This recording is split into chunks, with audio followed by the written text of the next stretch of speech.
2010. gadā, apvienojot Talsu slimnīcu un Ventspils slimnīcu, tika izveidota Ziemeļkurzemes reģionālā slimnīca. Parakstot apvienošanās līgumu, talsaniekiem tika solīts uzbūvēt jaunu slimnīcu. Solījums tiek pildīts. Šodien mēs būsim liecinieki tam, ka mūsu kopīgais Ventspils un Talsu slimnīca un pašvaldība darbs vainagojas ar panākumiem. Un jāsaka paldies visiem tiem, kas noticēja, ka Talsos slimnīca būs, ka būs jauna slimnīca, jo šodien mēs iemūrēsim sienā uz nākamajām paaudzēm attiecinātu vēstījumu. Un šis tiešām ir nozīmīgs notikums, jo mēs zinām, ka šī objekta būvniecība nemaz neritēja, un tā sākums nebija nemaz tik viegls, kā mums tas varbūt sākotnēji šķita, jo mums bija arī tiesvedības process, tika apturēta būvatļauja uz laiku, un tā rezultātā 3 mēneši mums ir bijusi piespiegta dīkstāve, un mēs nevarēsim izpildīt to doto solījumu, ka līdz šī gada beigām būs uzbūvēta jauna slimnīca, bet tas būs tagad nākamā gada pavasars.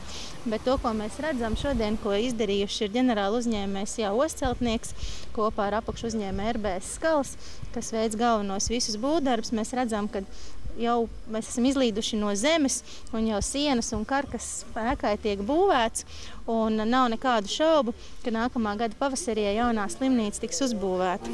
Visi sapņi piepildīsies, visās vārās liekas kļūt. Šodien ir ļoti nozīmīgs brīdis jums visiem, un ne tikai mediķiem, bet arī visiem talsniekiem, Talsu novadu ļaudīm un īstenībā visai Ziemeļkurzemei, jo arvien vairāk mēs koncentrējam atsevišķus pakalpojumus tajās vietās, kur šis pakalpojums ir labā kvalitātē un kur ir arī mūsu iedzīvotāji, kur šo pakalpojumu var saņemt. 110 000 iedzīvotāji ir Ziemeļkurzemes reģionā, kuriem ir nepieciešama kvalitatīva veselības aprūpe. Un tas, ko mēs redzam šobrīd, to infrastruktūru un telpas, kādās ir jāārstējās iedzīvotājiem Talsu slimnīcā, būtiski atšķirās no tā, kā tas ir Ventspilī. Un, protams, ka mūsu mērķis ir, lai arī Talsu, Rojas, Dundaga un Mērsaga novada iedzīvotāji, kas izmanto Talsu slimnīcu, varētu ārstēties tikpat labos un mūsdienu prasībām atbilstošos apstākļos, kā tas ir Ventspilī. Un uz šo mērķi mēs arī ejam. Tāpat arī ļoti svarīgi ir, lai ārsti un tehnoloģijas arī atrastu sev pielietojumu un arī atrastos piemērotās telpās, kas, diemžēl, šobrīd, ko mēs nevaram nodrošināt esošajā Talsu slimnīcas infrastruktūrā. Tas, kas jaunajā slimnīcā būs izveidots daudz ērtāks un pacientiem pieejamāks, būs dienas stacionārs, jo tās ir gan ķirurģiskās manipulācijas, kas tiek veikts dienas laikā, gan terapeitiskā palīdzība.